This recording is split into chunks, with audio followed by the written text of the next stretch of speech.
Single minute can change your mindset. A single book can spark a lifetime of change.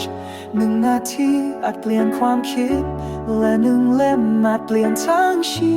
วิตของคุณนี่คือในนาทีพอดแคสต์แนะนำหนังสือดีๆเพื่อให้คุณเก่งขึ้นวันละนิดมาเปิดโลกความคิดเปิดรับความรู้ใหม่ไปด้วยกัน สวัสดีค่ะยินดีต้อนรับสู่การพูดคุยเจาะลึกนะคะวันนี้เราจะมาคุยกันเรื่องแก่นความคิดจากหนังสือคลาสสิกเลย Think and Grow Rich ของ Napoleon Hill ค่ะคือหนังสือเล่มนี้เนี่ยไม่ใช่แค่เขียนขึ้นมาลอยๆนะคะแต่เป็นผลจากการค้นคว้ายาวนานกว่า20 ปีเลยซึ่ง Hill เขาได้รับแรงบันดาลใจโดยตรงจากแอนดรูว์ คาร์เนกีมหาเศรษฐีในยุคนั้นเลยนะคะเขาไปศึกษาชีวิตคนที่ประสบความสำเร็จมากๆกว่า500คนนะคะอย่างโทมัส เอดิสัน เฮนรี่ ฟอร์ดแล้วก็แน่นอนคุณคาร์เนกีเองเพื่อจะหาว่าเอ๊ะอะไรคือ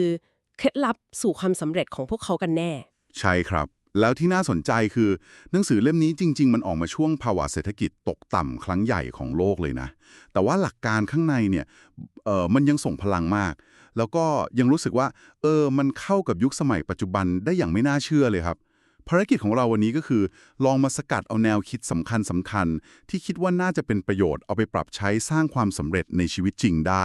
ไม่ใช่แค่เรื่องเงินทองอย่างเดียวนะครับโอเคค่ะงั้นเรามาเริ่มแกะกล่องแนวคิดหลักกันเลยดีกว่าหัวใจสำคัญที่ฮิวพูดถึงบ่อยมากๆเลยก็คือ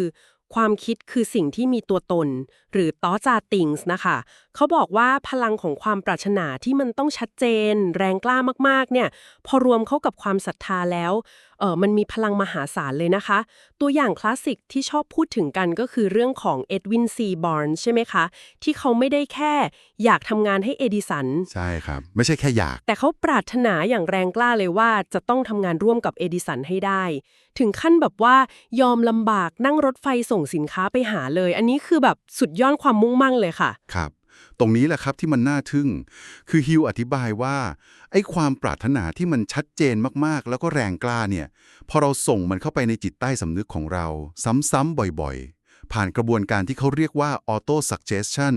หรือการแนะนำตนเองอัตโนมัติอ๋อค่ะค่ะเหมือนการบอกตัวเองซ้ำๆเหรอคะคล้ายๆอย่างนั้นครับคือการตอกย้ำเป้าหมายกับตัวเองอาจจะผ่านการพูดยืนยันหรือการจินตนาการภาพความสำเร็จจนมันฝังแล่นเข้าไปข้างในเลยพอทำแบบนี้มันจะค่อยๆสร้างความเชื่อมั่นความศรัทธาจริงๆขึ้นมาครับซึ่งไอ้ความศรัทธานี่แหละมันจะนำไปสู่การคิดแผนการที่มันชัดเจนขึ้นแล้วก็การลงมือทำอย่างจริงๆจังๆครับแม้แต่คนใหญ่อย่างคาร์เนกีหรือเอดิสันเองก็ยอมรับในหลักการพื้นฐาน6ขั้นตอนแรกที่ฮิวเขียนไว้ในหนังสือนะครับเข้าใจหลักการแล้วค่ะแต่แอบสงสัยนิดนึงค่ะว่าการสร้างศรัทธาด้วย auto suggestion แบบนี้มันจะต่างจากการหลอกตัวเองยังไงคะคือฮิวเขามีวิธีแยกแยะไหมคะอืมเป็นคำถามที่ดีเลยครับฮิวเน้นนะครับว่าศรัทธาที่แท้จริงเนี่ยมันต้องมาจากความปรารถนาที่มันชัดเจนจริงๆบวกกับแผนการที่มันเป็นรูปธรรมจับต้องได้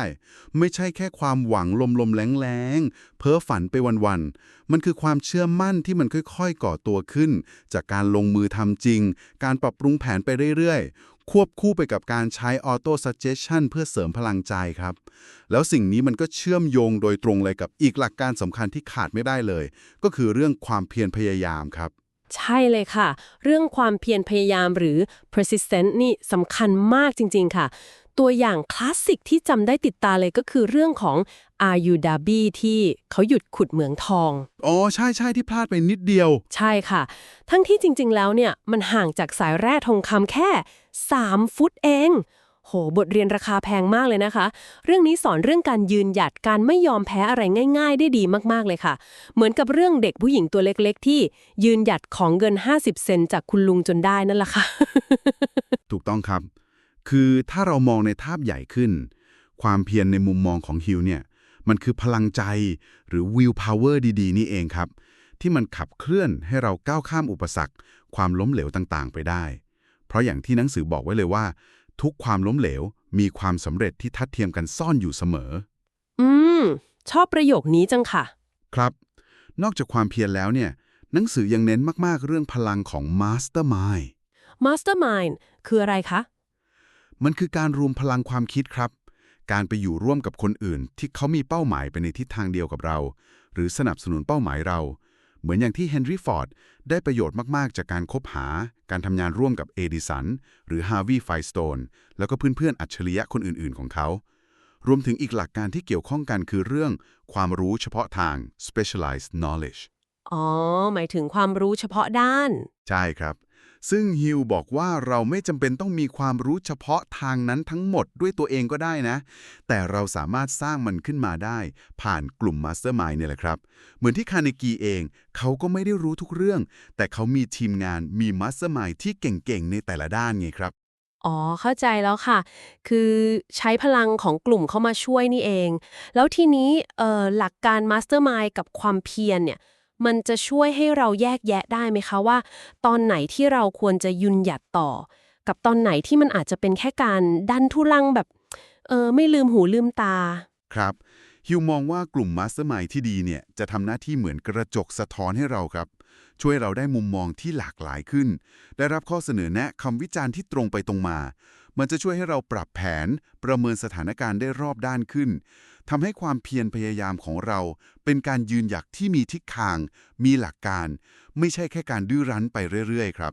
ซึ่งทั้งหมดนี้มันก็ยังเชื่อมโยงไปถึงการเอาชนะอุปสรรคสำคัญมากๆอีกอย่างหนึ่ง นั่นก็คือความกลัวครับ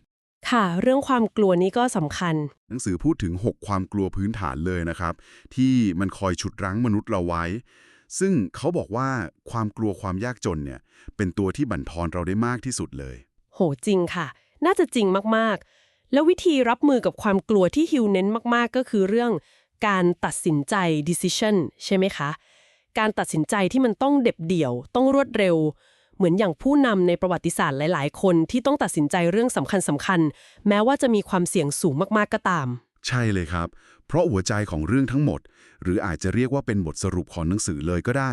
ก็คือฮิวเชื่อว่าเราทุกคนเนี่ยมีอำนาจในการควบคุมความคิดของตัวเอง ซึ่งนั่นหมายความว่าจริงๆแล้วเราคือนายแห่งโชคชะตา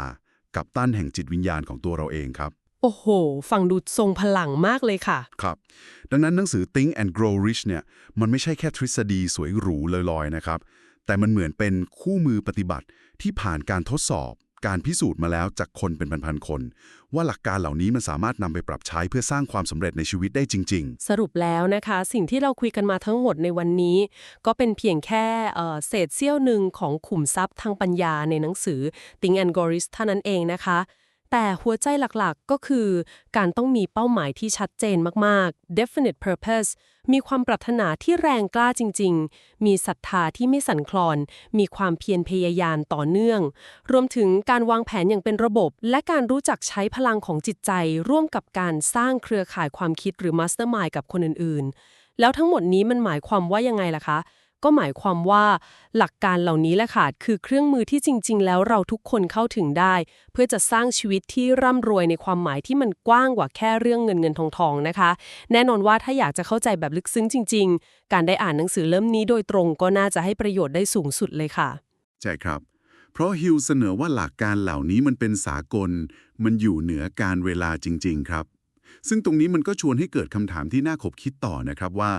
ถ้าหลักการเหล่านี้มันมีพลังจริงๆ เนี่ย เราจะนำมันมาประยุกต์ใช้เพื่อสร้างหลักการชี้นำภายใน หรืออะไรบางอย่างที่เป็นแก่นยึดเหนี่ยวในใจของเราเองได้บ้างไหมนะ เพื่อที่จะนำทางเราไปสู่ความสำเร็จในแบบที่เราต้องการจริงๆ นะครับ เป็นคำถามที่น่าสนใจทิ้งท้ายไว้ให้คิดต่อเลยค่ะ แต่น่าเสียดายที่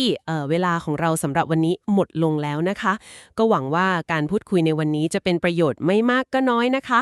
สำหรับวันนี้ สวัสดีค่ะ สวัสดีครับ Every page you turn is another step towards your success ทุกนาทีพลิกคืออีกหนึ่งก้าวสู่ความสำเร็จในแบบของคุณ หากคลิปนี้มีประโยชน์ช่วยแชร์ไปให้คนที่คุณรัก แล้วเรามาเรียนรู้สิ่งใหม่ๆไปพร้อมๆกันครับ